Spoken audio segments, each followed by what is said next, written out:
And he was telling me that, you know, his first day he, like, got restrained and they twisted his arm because he was getting upset that they were taking his stuff or whatever. So I was there, so he was not hurt.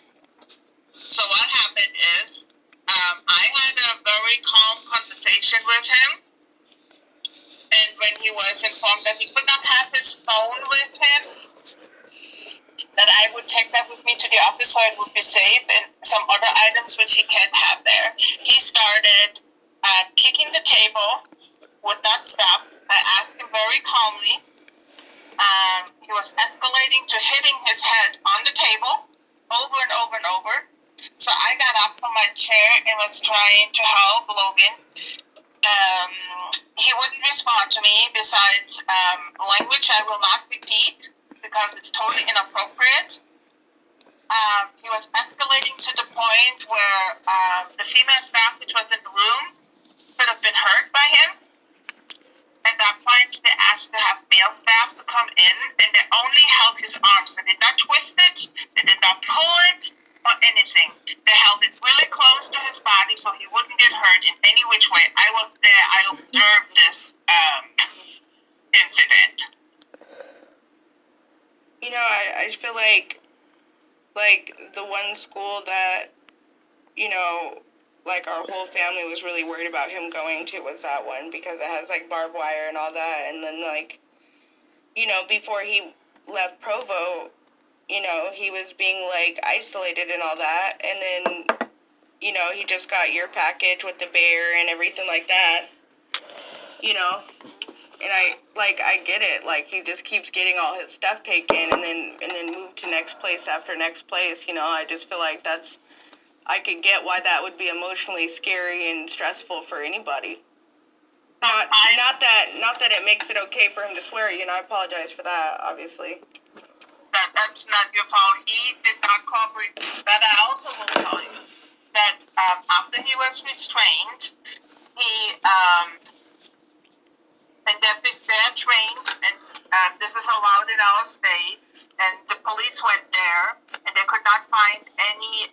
The police went there because I called the police. That there was anything illegally done, or that he was hurt in any which way. They talked with him personally, and they talked with staff which was involved. Just letting you know. No, I know. So I will call it into central intake. So the top people or whatever administration you want to call it in my department will be aware. I also gave all the emails and everything, all the information to my supervisor. Okay. So she. But I want to let you know I've had many boys there, and the first week is usually rough because it's a new adjustment. But after all the boys, besides maybe one who was a little struggling, but all the boys. Shoot. So I talked to the TV opens. Yes. Fantastic after they have completed that program. They all have had diplomas or GEDs, and they're doing very well in the community. So high school diplomas or GEDs. Is there not a court date anymore for him to possibly come home, or? There is a court date. Okay. I don't know what the court decides, and even if the court grants it, that does not mean that the department is sending the child to you. So before they told me that other people who make decisions besides me. Before they told me that it was up to the judge. Now they're saying it's up to them. Stuff, right? No, so the judge can grant that he could leave the state of Idaho. But in the state of Idaho, the Department of Health and Welfare has power to say where a child lives or not lives. So like CPS can change, even if the judge says he can go home, CPS can say no? Is that what you're saying? Yes. I thought like the goal is to keep the family together. It is the goal, but if a child needs treatment, I mean, I have never seen a child out of control as I have seen Logan yesterday. I have done this for many years, but he was completely out of control, and they did not hurt him. We talked with him calmly. Nobody raised voice. Nobody screamed. No nothing. And then you came in and twisted his arm. Down and did do the intake, and he was happy as a lark. I understand it's a little bit different program than he had in Provo. This is a step up from what he had in Provo.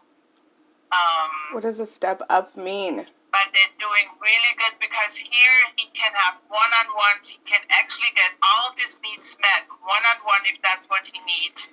He does not have to be with kids which are his own age if that's, a trigger or whatever.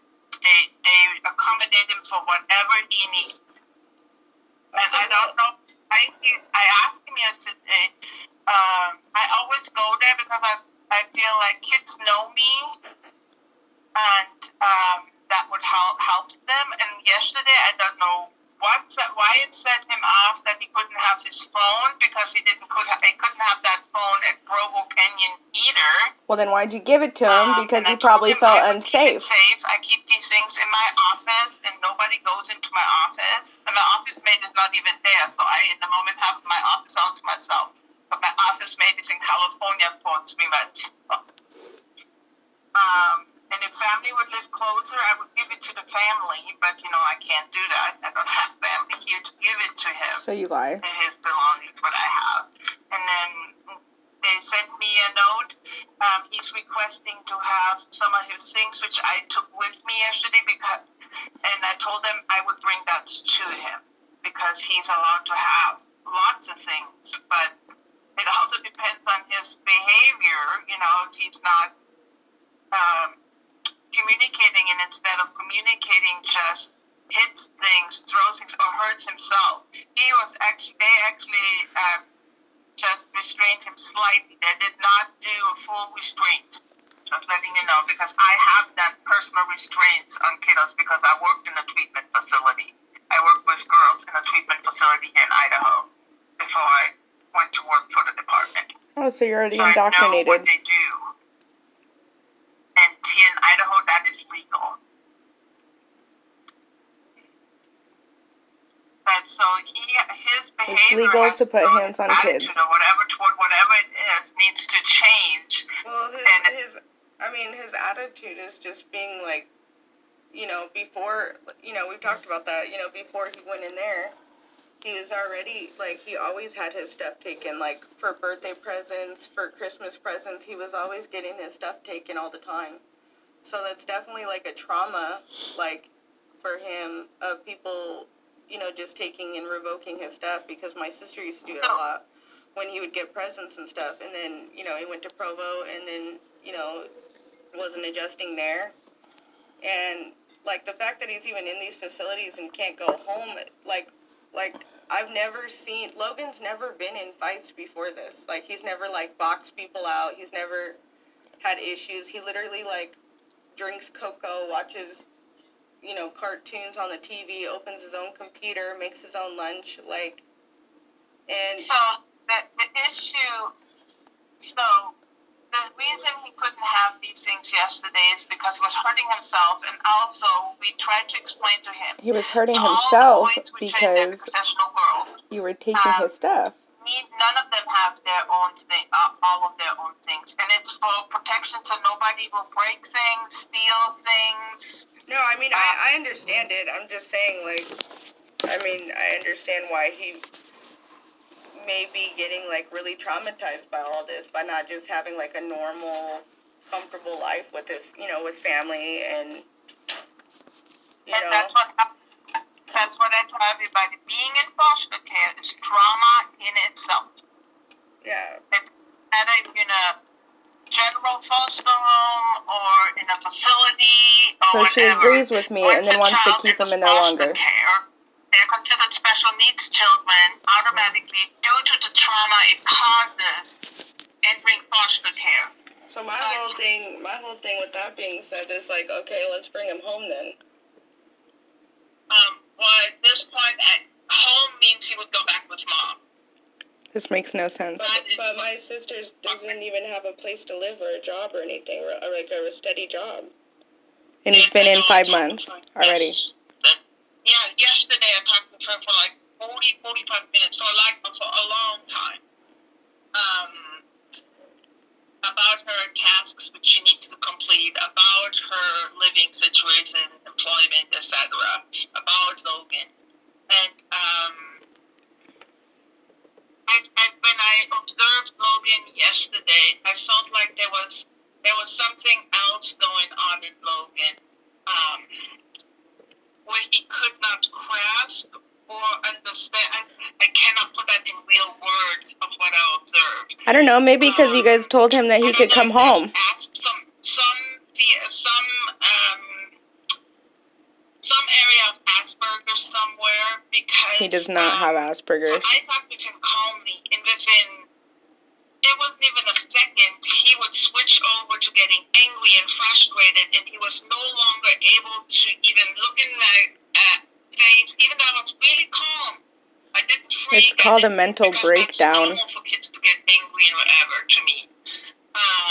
And then he would switch right away out into the opposite, where he was able to communicate, and then he would switch back into this really angry, I don't care, F you, I'm going to do whatever I want to do attitude.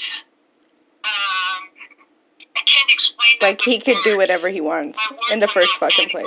Of what I observed yesterday. Well, I don't think Logan has Asperger's, because when he's at home, he makes eye contact with me and the families, and he usually makes eye contact, but there was he's something. probably just really freaking stressed out. You know? My nephew does not have More Asperger's. than just stressed out. That's what I'm saying. I have no adequate words to explain. Well, they also gave him freaking Risperdal. They gave him before, Risperdal, and then got him off that later and then on. some sort of So maybe it's Surplexa or Celexa. I don't know if it's Celexa. I'm not sure what they gave him. No, so Risperdal he had in April. No, he didn't. No, it was in May. Sorry. In April he had something with a C. I can't remember the medication name. They changed it from that to Risperdal without asking the mom or me, and I got after them for that. Then they changed from Risperdal to Zyprexa. Zyprexa? Then they wanted to raise Zyprexa, and Mom and I said no. What is Zyprexa? So I have requested that he would see a psychiatrist. So I want to do diagnosis, because I don't 3 like different psych meds. meds with kids anyway, if at all possible. I mean, I can see if he gets an attention deficit, because I could definitely see his ADHD come out Plus yesterday. Adderall. That's what you're going to put him on next. So Adderall. I'm definitely going to be on that. And since he's in Idaho, it's so much easier for me. I cannot really work with him. I can work with the facility because I can be there at any given time, which I couldn't do before. I don't know what they did in Provo Canyon.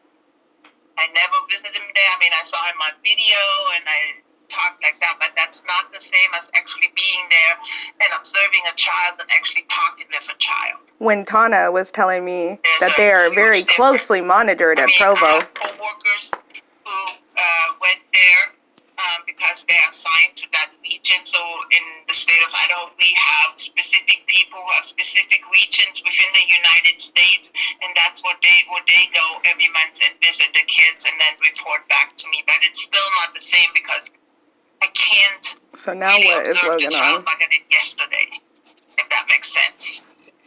But so I'm definitely gonna be after that, because I don't like Zyprexa personally, but it's just my personal opinion. Yeah. So I will be working with that, and Which she's not a psychologist, so. Before you called, I was trying to call Brenda, who's my go-to person in that facility. She's the owner, the head of that facility. So I can get more information, and I will go out either tomorrow or on Friday and see Logan again. And that facility is really good. I can come and go as I want as a worker and have contact with my kids. I have there. In the moment, I only have Logan there because I'm mainly girls or babies. But I definitely can keep you and Mom updated whenever I go out there. I can shoot you guys a text or an email and tell you what I observed. and what's going on. All right. Okay? All He right. is not being heard. Yes, he I have was. observed, I saw with my own eyes how it escalated, de-escalated at the facility. Okay. Because I go out there, and if there's an escalation of something, Brenda's really good. She contacts me immediately, says, hey, this is going on. How would you like to handle this? Can you come out? Can you talk? They immediately do that. I have very close contact once a child is placed there. All right. Okay? He's not being heard. He is being hurt. I just say he is being hurt. He's not home with family. I know, but I have. And we have, you know, a lot of people think that they have the answers for Logan, but the reality is he wasn't doing any of these things. And I read his file that he's threatening suicide, that he's biting himself, that he's hitting himself. He's never had any of this stuff prior to this. And so my only thought is, what has he gone through, and what has he been going through in his mind and his stress level that's making him, it's not making him better, it's making him worse, and keeping him in this like cage type of environment, and no familiarity and no normalcy. And his birthday is next month on the 22nd, you know, and keeping him in these facilities is doing a lot more damage than it would if he would just get to go home. I have a degree in social service. I'm taking all the childhood. So I talked to